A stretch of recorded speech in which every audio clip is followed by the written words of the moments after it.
All right. Maybe I should say this at the end of the class. When everything is.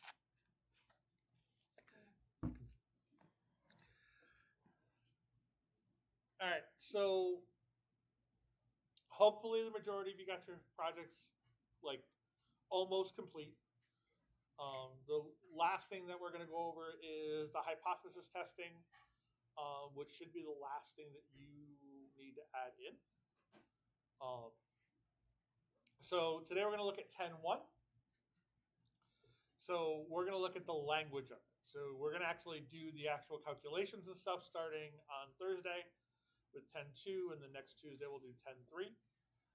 But today we'll talk about the actual, like, I think the actual cool part of it is like really trying to decide what's the hypothesis, what does it mean, and what we can actually say about our projects and our data. So your friend wants to play a simple game of tossing a coin, and they hit 5 tails in a row. Are they cheating? How can you tell?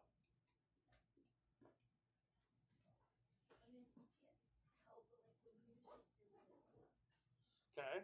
They hit 10 of them in a row. So the question is when does it become cheating? Or when does it become obvious that it's cheating? So what's the percent that we keep talking about as unusual? 5%, right? Which ends up being the key with the 95% confidence interval and stuff. So when it gets outside of that 5%, we start to think some things are unusual, right? So the question is 5 tails in a row, is the probability of hitting that less than 5%? So if you do the calculations, it's about 3%. So this is where statistics moves from what you think to what you can prove, okay, using your data. So now, even at that point, it still could have been luck. It doesn't necessarily mean they have to be cheating. But now we're starting to realm on the realm of, I'm going to start to ask questions. Okay.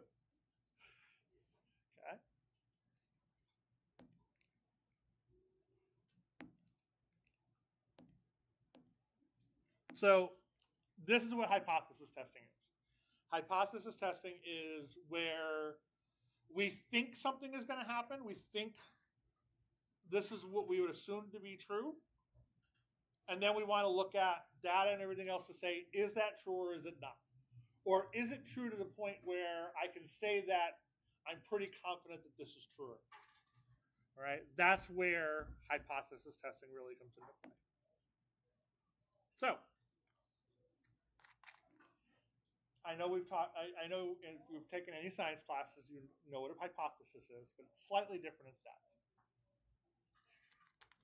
Hypothesis is a statement regarding a characteristics of one or more populations. We're going to look at one, and we're only going to look at 2 situations. We're going to look at the mean, and we're going to look at the proportion. Those are the 2 hypothesis tests that we're going to do. If you go on and take stats 2, or go on and do anything further than this in stats, you will learn how to compare 2 means together, 2 populations together. You'll also do standard deviation. There's just different tests for it, and it becomes a little more complicated. So we're going to stick to the basics here.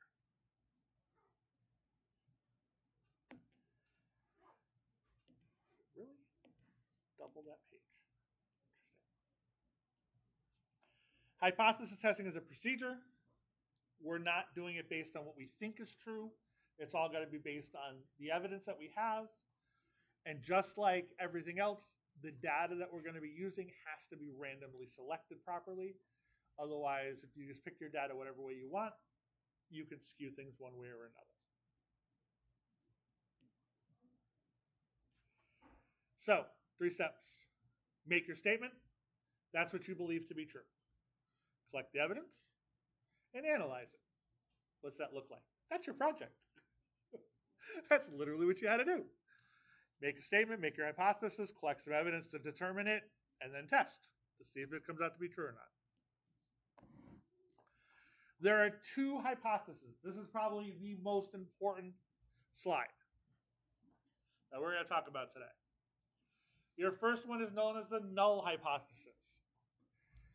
This is written with, it's an H with a 0, or it is called H naught, or H, yeah. So that is the null hypothesis. Your null hypothesis is always equals. It is going to be equals whatever the value is. Okay? That is basically saying that this is what it is and there's no change around that. The alternate hypothesis, now they use H1. You also will see this as HA.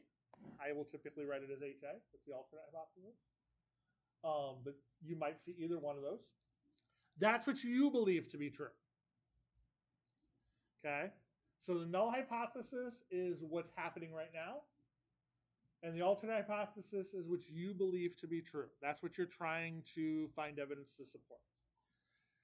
These will either be less than, greater than, or not equal to. Those are the three different options that you can have for those. So I can say that my statement's going to be less than, or I believe it's going to be less than what it is currently, greater than what it is currently, or not equal to what it is currently. Okay.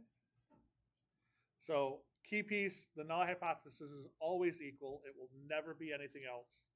And the alternate hypothesis will never be equals. So it's not less than or equal to or greater than or equal to. It'll always be either less than, greater than, or not equal to on the alternate hypothesis.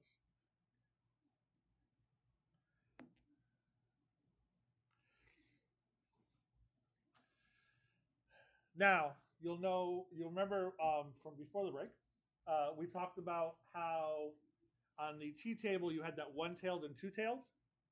This is where they come into play. So if it is not equal to, that means it could go either direction. Okay, that means my data could show that the value is greater than it or less than it. It's just we know it's not, we believe it's not the same as what it is currently. That's a two-tailed test. You're going to look at both directions.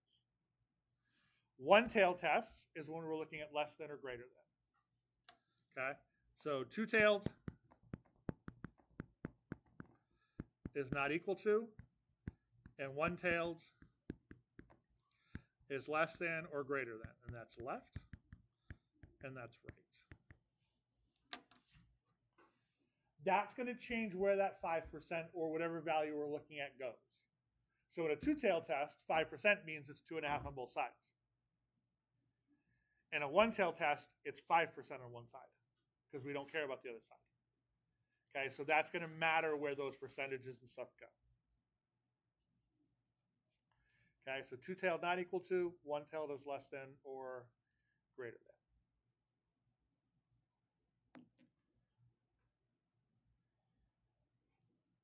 So the null hypothesis basically what they claim is already true. And the alternate hypothesis is what we claim should be true, or what we believe to be true.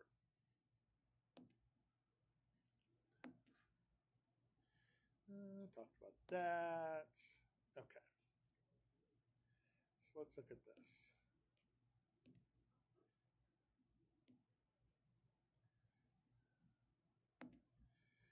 All right. So let's come up with my null hypothesis, alternate hypothesis, and what type of test it is.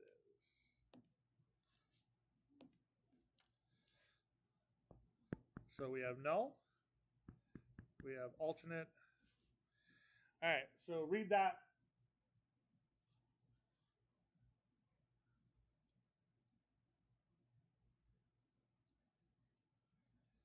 And then you're going to learn really quickly why I claim the hardest part of this class is English and not math.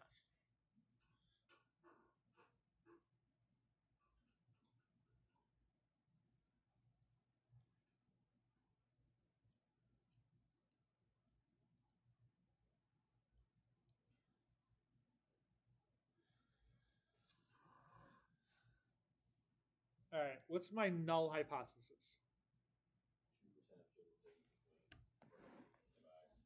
Correct. So my null hypothesis equals 0.02. That's my null hypothesis. Questions with that? The reason we're spending so much time on this and why I'm going to ask that question is because if you don't get this, everything in Ten 2 and Ten 3 makes zero sense. Okay. Once you get this piece, the math actually is easy. This is the piece that everybody screws up. All right. So that is my null hypothesis. What is my alternate hypothesis?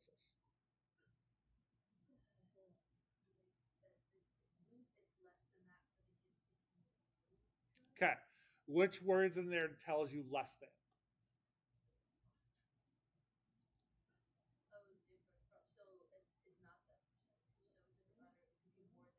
Right. Okay. So in this case, this is not equal to 0.02. And the keyword there is different from. Yes. Okay. And this is why I'm not going to give you a list of words, say, look for this word, because everything is going to be different. It depends on how they're wording it, and you can see 100 different ways that they could word this, and it means they're not equal to each other.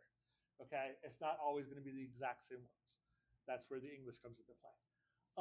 So less than and greater than tends to be a little easier to find. And it's like, in this situation, I would assume they would want it to be less than. like they're taking a new one, I would want less headaches than more. But the way that they're looking at it, it's just different from, so it would be not equal to in that situation. Okay. Now, is it a two-tailed, or two-tailed, left-tailed, or right-tailed?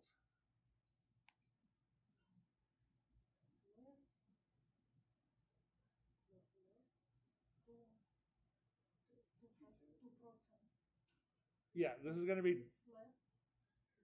Nope, this is not equal to, not less than. So this is two-tailed. Yeah, this is two-tailed because that right there, it's not equal to. Right. It could be. Well, no, it's not even the 1% in each direction. Don't worry, because this isn't what we're This is the actual value that's there. So they're saying 2% of all kids get headaches.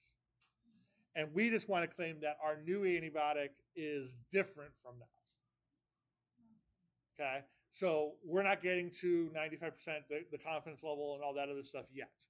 That'll be next class. So in this case, this is just a two-tailed test. Because two-tailed is not equal to. Anytime you see not equal to, it's going to be a two-tailed test.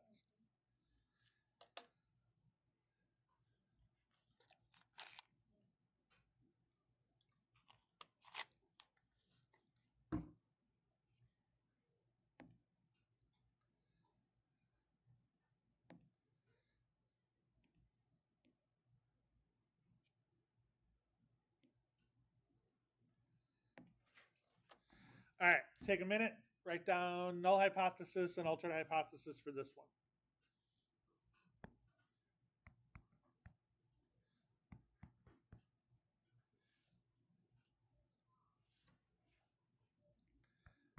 And then I'm going to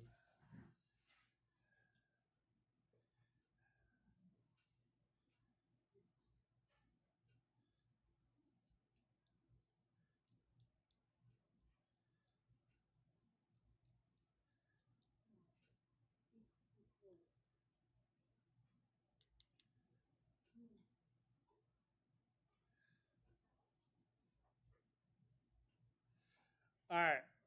What's the null hypothesis for this one? That what? It'll take exactly 60 minutes. What is 60 minutes? The mean. Okay, so we write that as the mean equals 60.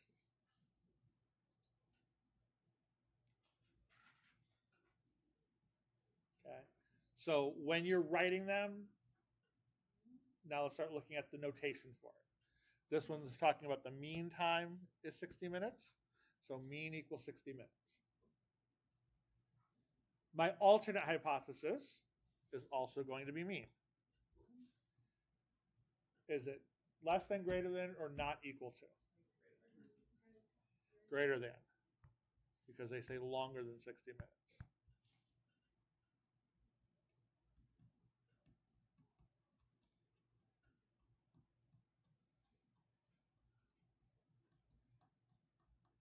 It's funny, when I first started teaching, I would do the test and I would double the time it took me to do the test, and that's how much time I give my students to do it. Now I'm at about 4 times, and I don't know if it's I've gotten faster or you guys have gotten slower doing them. I haven't figured that part out yet. At some point, I'll do some study to actually figure that part out. I'm going to go with it's probably a little bit of both. So, but yeah, it's whatever you're doing, like especially with exams, like we say, okay, it should take this amount of time, but it always takes longer. And actually, if you look at the questions in the homework, does it actually show you? Oh, it doesn't show you on your side. On my side, it gives me a time, the average amount of time it takes a student to do the question. So it's supposed to help us guide it, like, okay, this when we're making a test, like it should take this long based on average. I'm assuming they get it from actually when you guys are doing them, but I have no idea. All right, one-tailed, two-tailed, or one-tailed or two-tailed? One-tailed, left or right? And it's a right-tailed. Because it's greater than. Okay.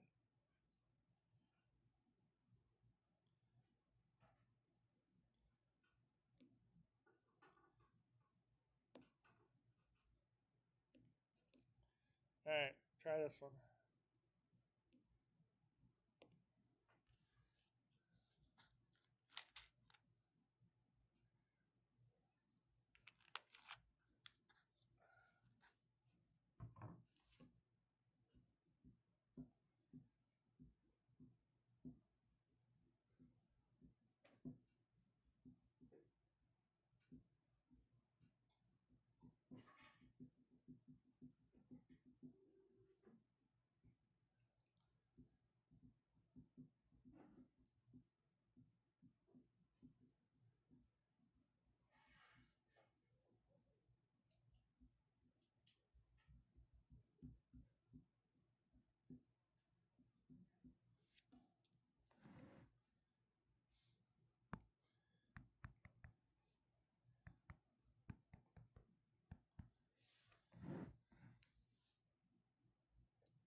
All right, what's my null hypothesis?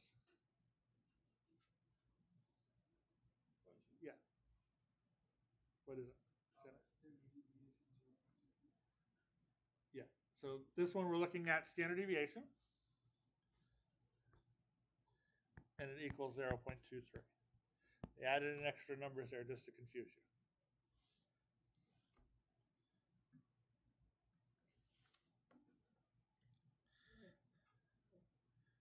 Now, alternate hypothesis.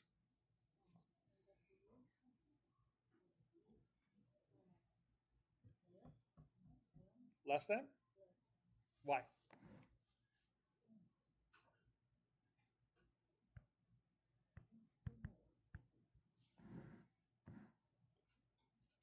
Don't assume you're wrong when I ask a question why. I know that's the first goal. It's like, oh, they asked me why, I must be wrong. Do not make that assumption. I ask why a lot. Why did you say less than? Yeah. Why'd you ask? Why'd you... It says less variability, right?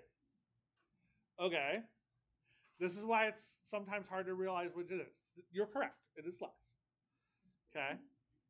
What are they talking when they're talking about variability? They're talking about the what? What is the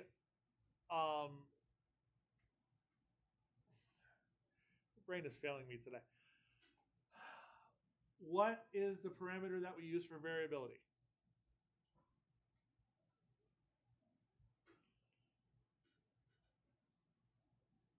What are we talking about in this problem? Standard deviation. Standard deviation tells you how varied something is. Okay, so just because it says less variability, it's less standard deviation. The smaller the standard deviation, the less variable it is. Okay, so in this case, that's what we want, less than 0.23. So one-tailed or two-tailed? One, left or right? Left. Okay.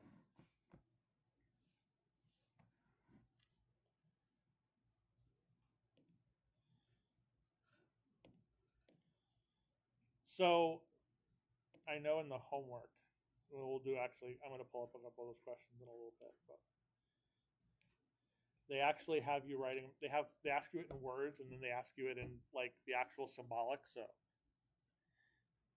standard deviation in the amount of bottles is no different from the old machine, 0.23, so it equals that.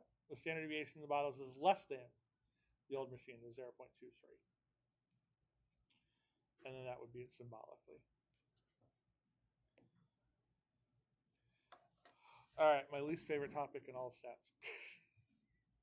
Type 1 and type 2 errors, because I honestly believe they're useless. But it's okay. We'll cover them because they asked the questions. So whenever you're asking and doing your hypothesis testing, there is 4 possible outcomes. Okay? The first one is we reject the null hypothesis when the alternate hypothesis is true. Okay? So first one, we can reject it. Say what they believe to be true is not what my hypothesis is true. That'd be correct.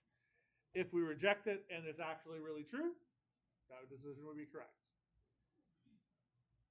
Then it's do not reject the null hypothesis when the null hypothesis is true. That also would be true. So we're not going to reject the null hypothesis because the null hypothesis really is true. Those are the 2 cases where they'd be right. We reject it when we're supposed to. We don't reject it when we're not supposed to. The other 2 types are known as type 1 errors and type 2 errors. A type 1 error is where you reject the null hypothesis, where the null hypothesis would actually be true. Now, does that mean you screwed up?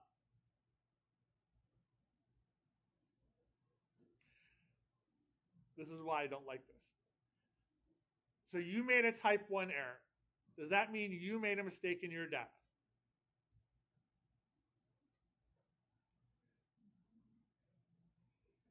Think back to the confidence intervals that we did before we get into the actual hypothesis testing on Thursday. Could you do everything correct and still be wrong? Yeah. Because if we're doing a 95% confidence interval, you have a 5% chance to be wrong. That's a type 1 error. Okay? So type 1 error is where you're saying this is where it is. I'm going to reject the null hypothesis because it's outside of where it would suspect to be, but you fell in that 5% where it was wrong. That's a type 1 error. A type 2 error is where you do not reject the null hypothesis when you should have. Okay, when your alternate hypothesis really is true. That's a type 2 error. Same concept. You didn't do anything wrong. Okay, it just fell into that error range. Okay. When anybody thinks about these, they always assume they've done something wrong. You can get it wrong and do everything right.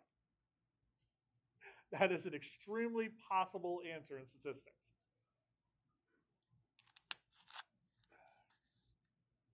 The worst thing you can do is go through all your data, come up with something that contradicts what you'd believe to be true, throwing that data out and finding new data that makes what you want to be true. That's the worst thing you can do. Okay? So you can do your entire project. You can believe something to be true, and your data shows something totally different. That's fine. Okay? That is completely acceptable. Yes, would be completely considered a waste of time in your mind, but it's completely acceptable. Okay? What a lot of, unfortunately, less scrupulous people do is they go, okay, well, I don't believe that to be true, therefore you screwed up, find better data. And the penny pinchers will do that sometimes. Like, nope, we want our drug to do better than the previous drug, so you need to go find me data that does that. So when I send it to the FDA, it looks like it's better. Okay? And that happens all the time. All right? So if you go into those fields, just keep that in mind. Like if you go into any kind of business or psychology and sociology, like anything, medical fields and things like that, keep that in mind. Like sometimes the data shows stuff that you don't like, and that's okay. All right, so here's this nice little chart that shows exactly what I just said with the other tests. So it's true. I don't reject it. That's correct. I don't reject it, but my alternate hypothesis is true. That's type 2. It's true. The null hypothesis is true, but I reject it. That's type 1. My alternate hypothesis is true, and I reject it. That is correct.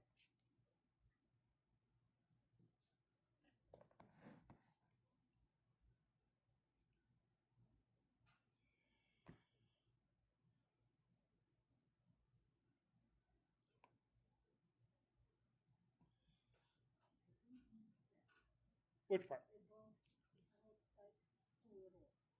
So a type 2 error is when your belief is true, which is the alternate hypothesis.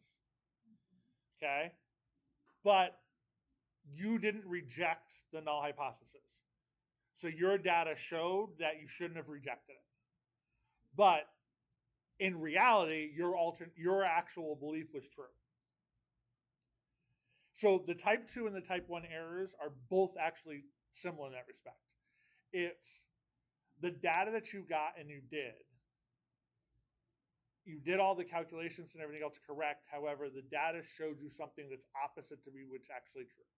So a type 2 is when your alternate hypotheses were correct, but you rejected.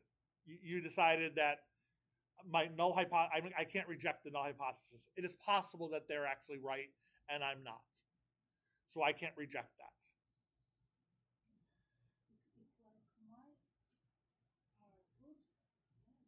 So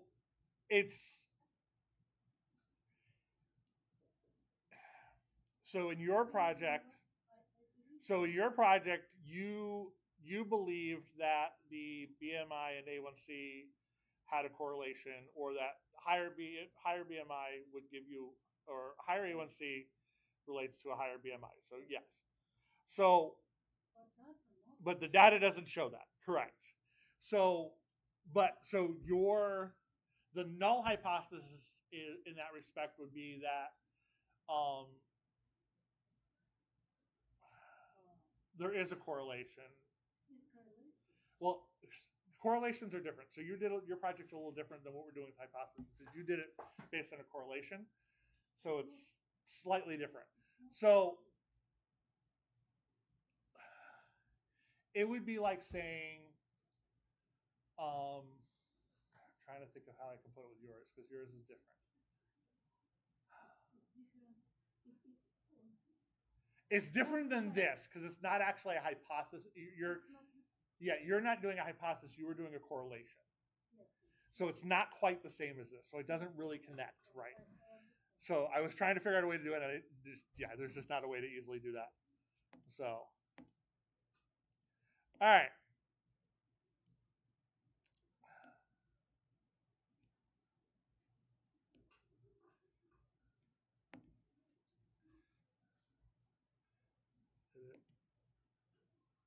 Okay.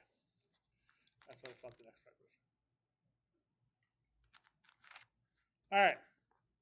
So the researcher conducts a hypothesis test with my null hypothesis is 0.02, and my alternate hypothesis is the probability or the proportion does not equal 0.02. So this is that first example that we looked at. What is if they made a type 1 error? Okay, they made a type 1 error. What did they say as their final statement?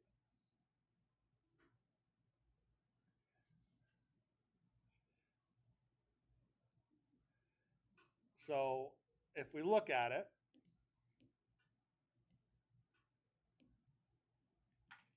so type 1 error would be the sample evidence leads the researcher to believe that the p is different from 0.02. So he did the data, it was different than 0.02. So we reject the null hypothesis. Okay? But in reality, the proportion of children who experience headaches is not different from 0.02. Okay?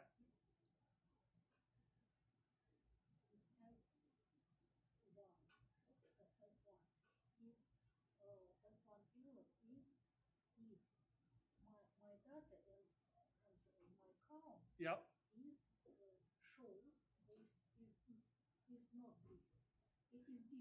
Correct. Your data showed that it is different, but in reality, it's not. That's a type 1 error. Okay, so your data showed that you should reject it when you shouldn't have. That's type 1.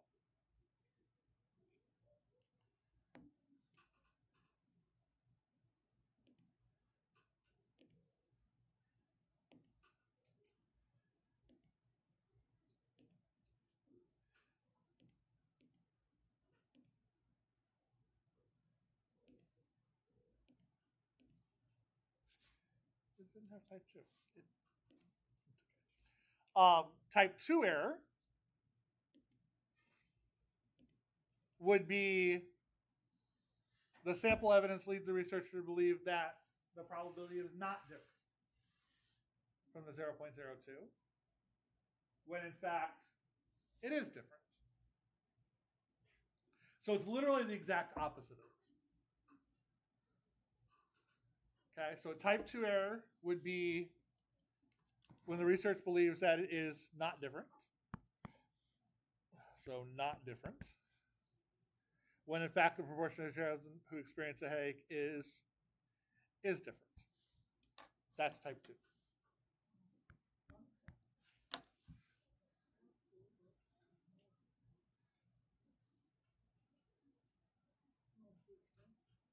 Correct. Okay.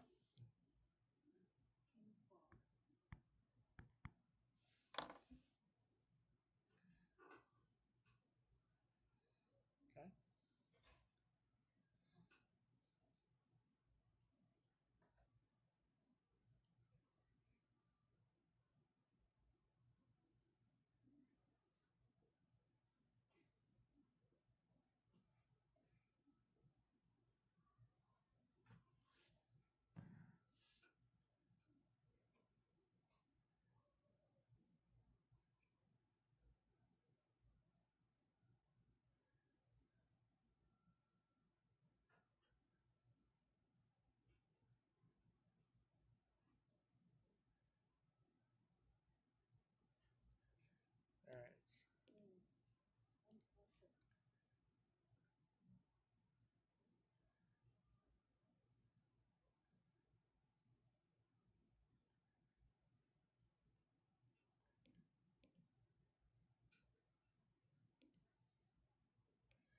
So you will see these symbols. The alpha is a type 1 error, so that's a probability of a type 1 error. And beta is the probability of a type 2 error.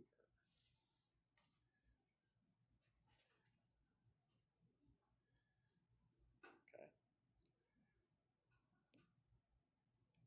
The level of significance is your A, your alpha. That's the probability of making a type 1 error.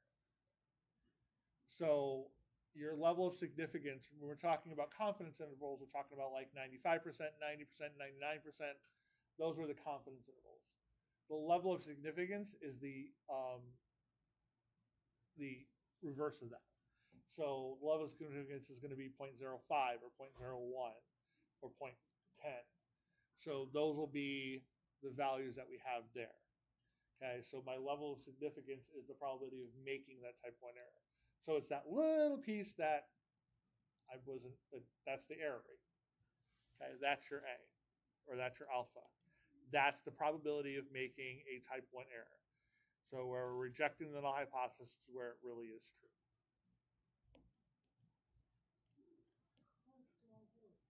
Huh?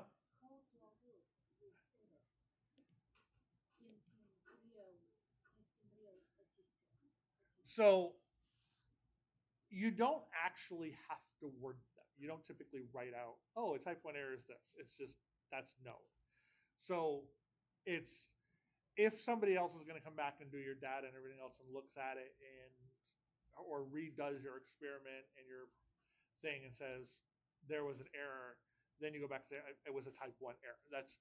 These are the things that are assumed to be in there. You don't write out, like in your conclusions, you don't write out a type 1 error would be this. They would never write that there. So it's one of those things like this is the known piece to what could happen. So the other thing is, as the probability of a type 1 error increases, the probability of a type 2 error decreases. Because you're more likely to make a type 1 error than the type 2 error.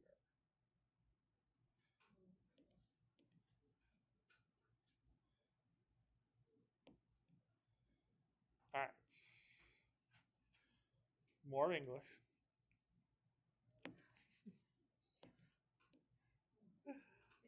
I know. Okay. Very, very important. So I literally says caution. And actually, I think on my page, hold on a second. On my page, this is the biggest thing. You never, ever, ever accept the null hypothesis. Okay? I actually like my slide better than theirs. So,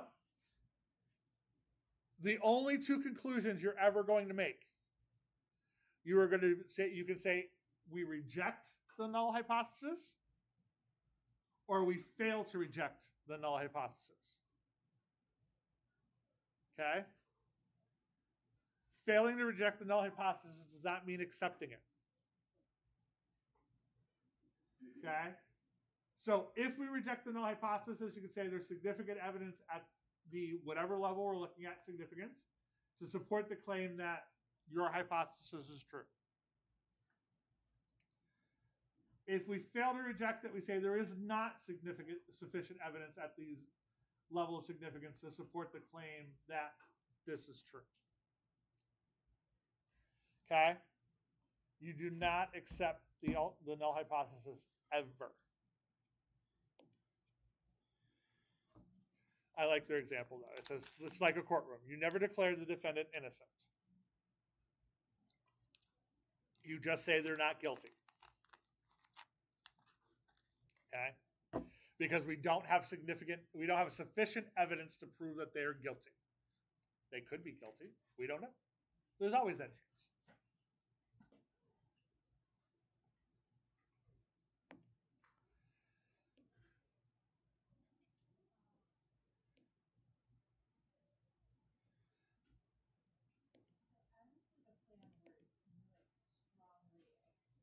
No. No. Remember, though, so actually, and the reason why, if you think about it, what's the null hypothesis? How's the null hypothesis always written? Yeah. Now, how's it always written? How do I write the null hypothesis? It's equals, right? Okay. So equals in math means it is exactly that. Okay. So we know in reality, nothing is ever exact. Okay, what we're trying to show in statistics is when we're saying the alternate hypothesis does not equal that, is that it's got to be significantly, like the data's got to show a significant difference in it before I say, yeah, it's probably not that. But that doesn't mean it can't be close to that and not the same. Like that's the thing. So it's like equals a very strong thing. That's why you will never accept it, because it's like that means you're absolutely 100% sure that that's the exact answer. And we know that doesn't work in reality. So when we're saying the alternate hypothesis is true, or we accept or we reject the null hypothesis, notice even at that point, I'm not saying I accept the alternate hypothesis. I'm just saying I'm rejecting the null hypothesis. It's because my data is showing that it is far enough away from it that I am within that level of significance sure that it's right, or that my alternate hypothesis is probably true. So I can reject the original premise. We did an example before about like the kids texting, and it said like it was like 38% of the kids said they texted while driving, and I'm like, yeah, that's bullshit. There's no way that's true. It's like, so my null hypothesis would be the proportion is 0.38, and then I did out this thing, and my alternate hypothesis would be it's greater than that. That would be my alternate hypothesis. And then I would collect data, and depending on what data I collected, I could show that if it came out to be, say, 39%, was the null hypothesis wrong? Well, if I'm looking at exact values, yes. But did I ask every person in the world? No. So I can't make an exact value.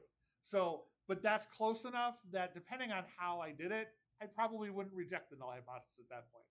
However, if I did my study and got 50%, yeah, I'm probably going to reject the null hypothesis. So, yeah, that's why we never say accept either direction. It's we reject the null hypothesis or we fail to reject the null hypothesis. So, if the sample evidence indicates the null hypothesis is rejected, here's a way we can say for the thing. The statement is that the null hypothesis or the alternate hypothesis is the proportion of students or children taking the new antibiotic to experience headaches as a side effect is different from 0.02. Because the null hypothesis is rejected, there's sufficient evidence to conclude that the proportion of children who experience a headache as a side effect is different from 0.02.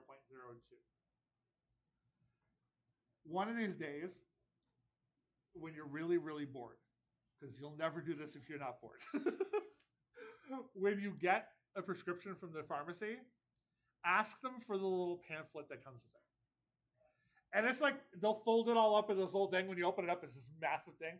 They will list every single possible side effect that you can have on that drug in that thing.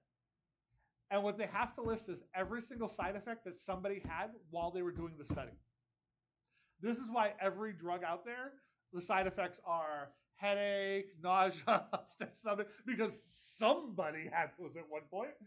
All right. So this is where, because their studies are not everybody, if somebody had it, on a proportion of the population, that could be 3 or 4% of the people that could have it. So they have to list it.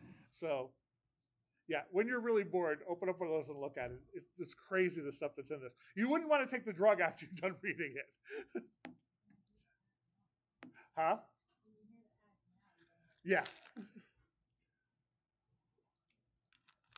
And that's because they're required by law to state those things in the commercials. I don't know why they actually allow the commercials. I'm like, it's just like, why have the commercials on TV? All right, let's see. Fine, save this attempt. I don't care. Oh, now I have to pull it back up. Resume. I was going to do a couple of the homework problems.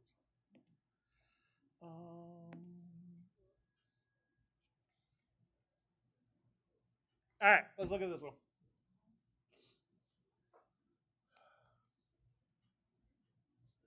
So what is the null hypothesis in words?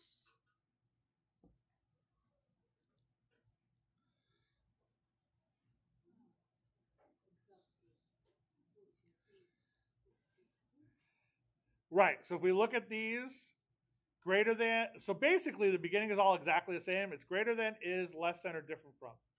Null hypothesis is always exactly. So in this case, is. So it's B.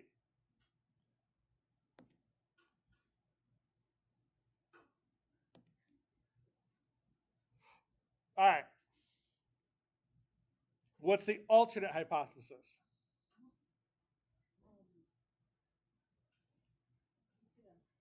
Yeah. This says different. The cell phone bill is different today. So that would be D. Because it is different. Good. Help me with my homework. All right. What symbol am I using in this one? I don't know why the first one's blank. This one is, what are we talking about? Mean, so it is the mu, the u. And they'll both be the same. The null hypothesis is always equal. So was it 4862? And the alternate hypothesis in this case is different, so it's not equal.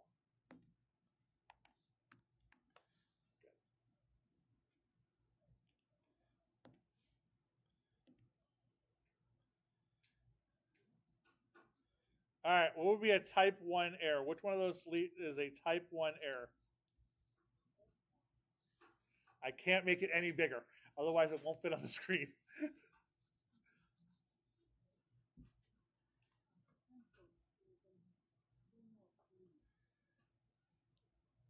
So type 1 error is when we do what? Yeah.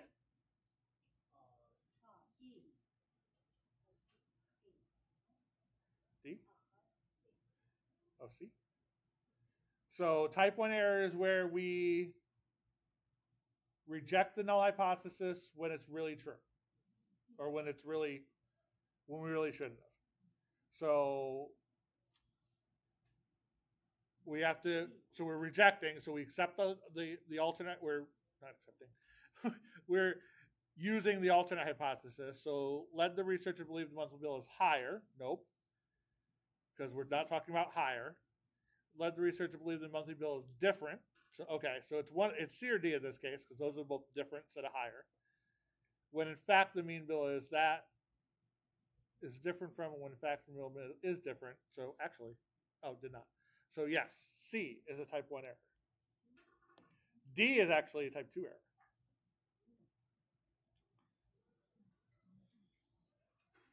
So we believe it is different. So the data showed that it's different when in fact it is not different.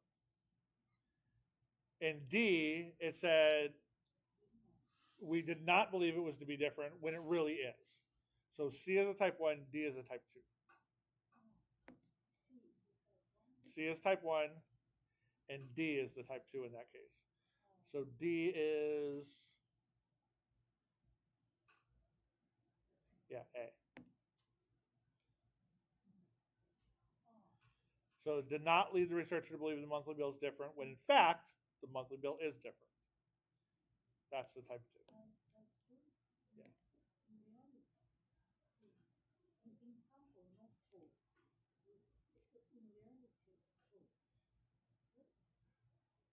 Type 2 is in the data you showed did not reject when you should have rejected. So if you did not reject when you should have, that's a type 2. If you reject when you shouldn't have, that's a type 1. You're going to struggle because it's purely an English thing. It's a language thing. And my suggestion to you, honestly, look up type 1 and type 2 in Russian and see it. And it'll totally make sense to you because it is literally an English thing. Yeah, it's. All right. The null hypothesis is not rejected. So what is the conclusion that I would say in this case?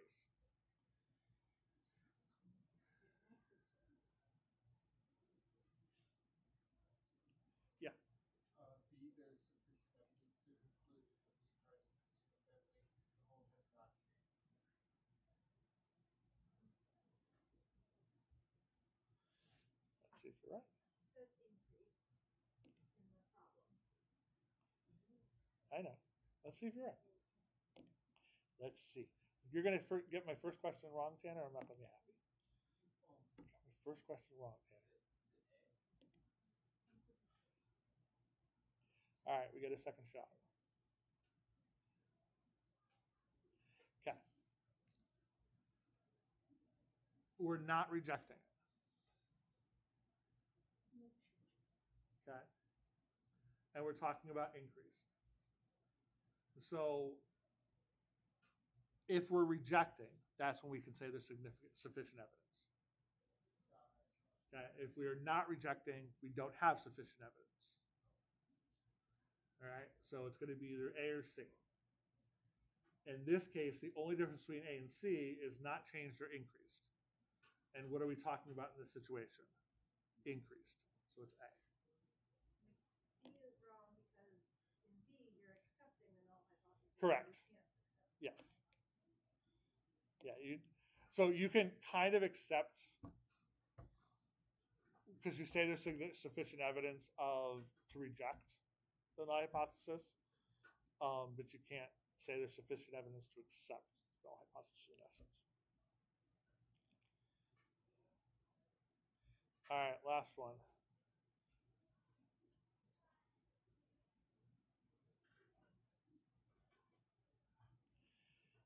All right, the mean pressure required to open a certain valve is known to be 7.9 psi. Due to changes in the manufacturing process, the quality control manager feels the average pressure has increased. The null hypothesis was not rejected.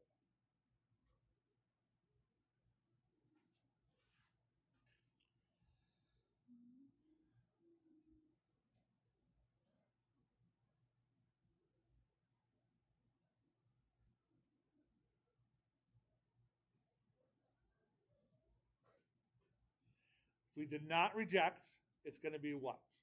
Yeah. It's not sufficient. So it's going to be one of the two not sufficients, right? And now it's going back to the question saying which one says increased or not changed. This one, their alternate hypothesis says it is increased. So there's not sufficient evidence to say it is increased. All right. 13? Yeah. Okay.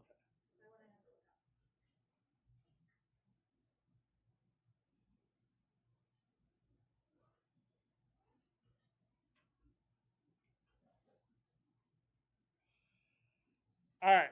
If the consequences of making a type 1 error are severe, which level of significance should you choose? Yeah.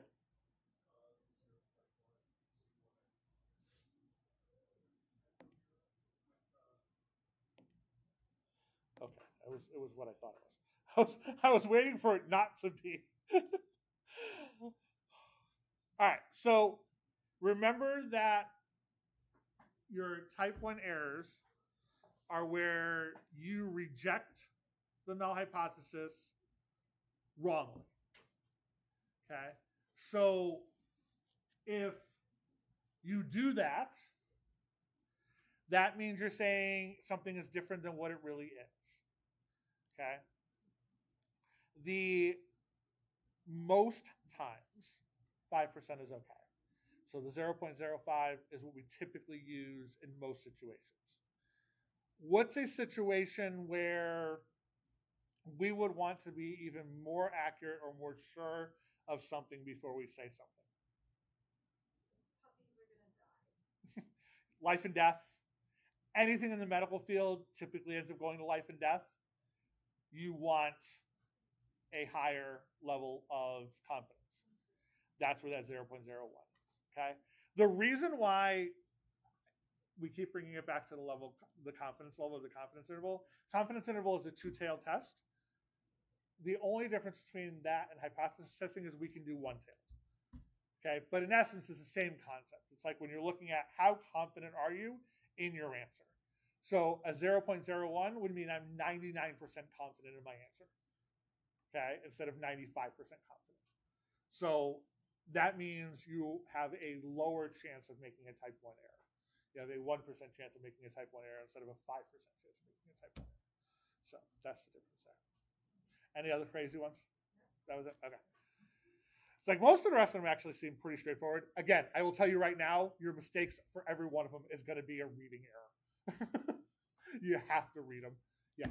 We'll say a good one to go over to. I don't know if it's, I think it's after this question, but it's comparing. It's not one of the alert ones, so it's either 14 or 15, I think. Yeah, because then it, I think this is it. So what happens to probability of making a type 2 error? So remember, they are opposite, inversely related. So as type 1 error goes, as the chance of making a type 1 error goes up, the type 2 error, the B error goes, or type 2 error goes down.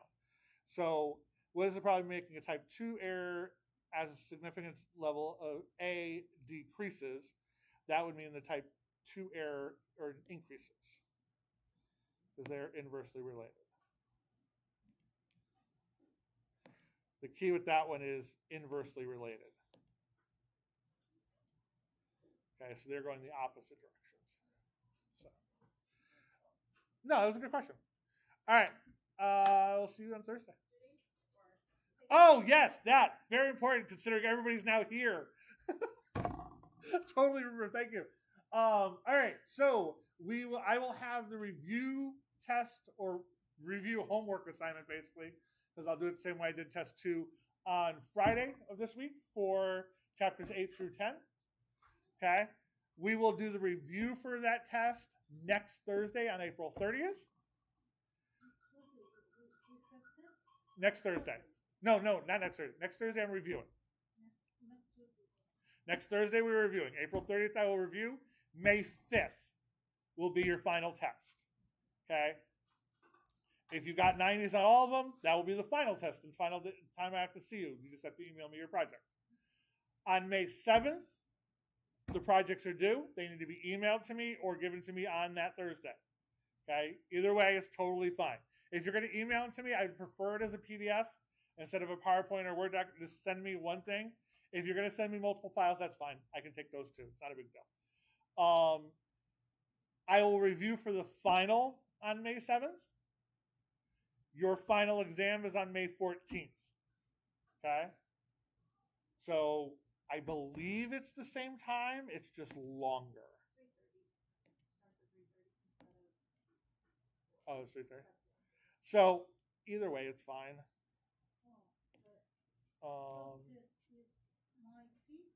Yes, May 5th is the final is the third test, and the final exam is May 14th. Okay. Any other questions? Yes. I don't. It's probably going to be between 10 and 15. Yes. So, how do you want our group, like our projects to look? I don't care. It could be a PowerPoint. It could be a Word document. You can type up your stuff there and send me an Excel file with your data and your graphs in it. It doesn't have to all be in one thing. Yeah, they're in that the rubric. There's a rubric for it. Okay. So if you scroll back in the blog, scroll back to the beginning of the dates. I think it was the 27th or right around there. Okay. You'll see one that says stats in the wild. That's got all the actual thing on there, and it'll tell you the rubric exactly what I'm looking for. But in terms of how you give it to me, I don't care if it's a Word document, PDF, PowerPoint. I don't care if you actually decide you want to record yourself and make a YouTube video of it. It doesn't make a difference to me. Whichever way is the way you would like to present your data, I'm fine with it. Okay. So, okay? Any other questions? Yes. You can tell us. Were you going to say something? Yeah. Go ahead.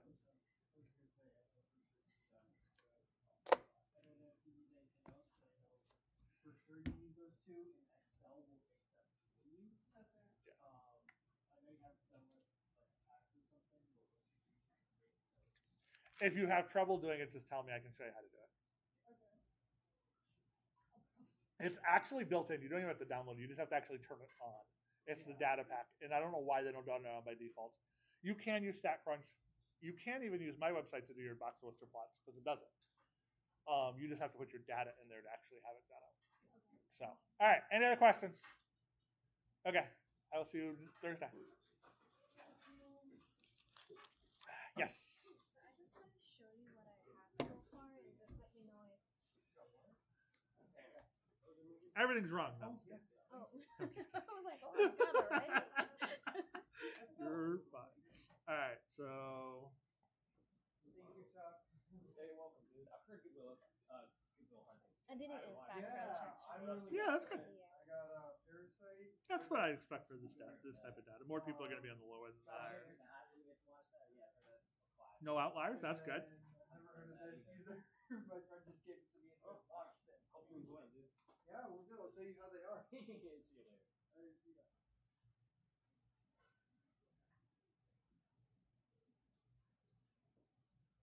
Okay. So the only thing you have to add Mhm. is where was it? So this is your null hypothesis is not equal to that. Yeah, I should. Oh yeah, yeah. No, that's fine. That's fine. Okay, That's just the way it's graphically looked. Yeah. So your statement here, Mhm. you need to show. So you have it. You need to show. You basically need to do the hypothesis test, which I'm going to show you on Tuesday. Actually, I believe it's 10.3 is. I believe 10.3 is mean, but once I do the actual other one, you'll be fine. Okay. So even on Thursday, once I show you Thursday, you'll be fine to be able to do it. Yeah, you just have to do that hypothesis test where to show are you rejecting or are you not rejecting that piece, which is the only thing you haven't actually done. So you can use that's where that stuff's going to come into play. So your conclusion is instead of doing the confidence interval piece here, your conclusion is going to be after your hypothesis, the test, Okay. which you'll have on Tuesday or Thursday. Oh, okay. This So is Thursday. that means. So you said the only thing I miss is the. Yeah, so all this is fine. You just Yeah. don't have your conclusion. Yeah. You kind of did it with the confidence interval, Yeah. but you need your actual conclusion is going to be based on your hypothesis that you made at the beginning. Oh, okay. So are you going to? So your hypothesis is that it's not equal to that. Okay. So you're going to do a two-tailed test. You just have to say, okay, based on your data, is that true? Oh, okay. and So that's that's what we're just the hypothesis. Yeah, that's test. one extra little thing which we're going to do on Thursday, and you'll be fine. Oh. We Yes. can gather data in person. We can gather it like digitally using like different sources. Yeah. Okay. Yeah. Just wanted to make sure. Yeah. All right. Thank you. You're welcome. Okay, so you're saying basically OR, right? The confidence interval with the. Yeah, that's fine. You can leave that. That's fine. You just need to add your conclusion at the end based on your hypothesis. So all your data, everything you've done there is fine. You just need one more slide with that actual conclusion statement, which is kind of what we're talking about today. I just haven't actually showed you how to do the test yet. So, yeah. All right, thank you. You're welcome.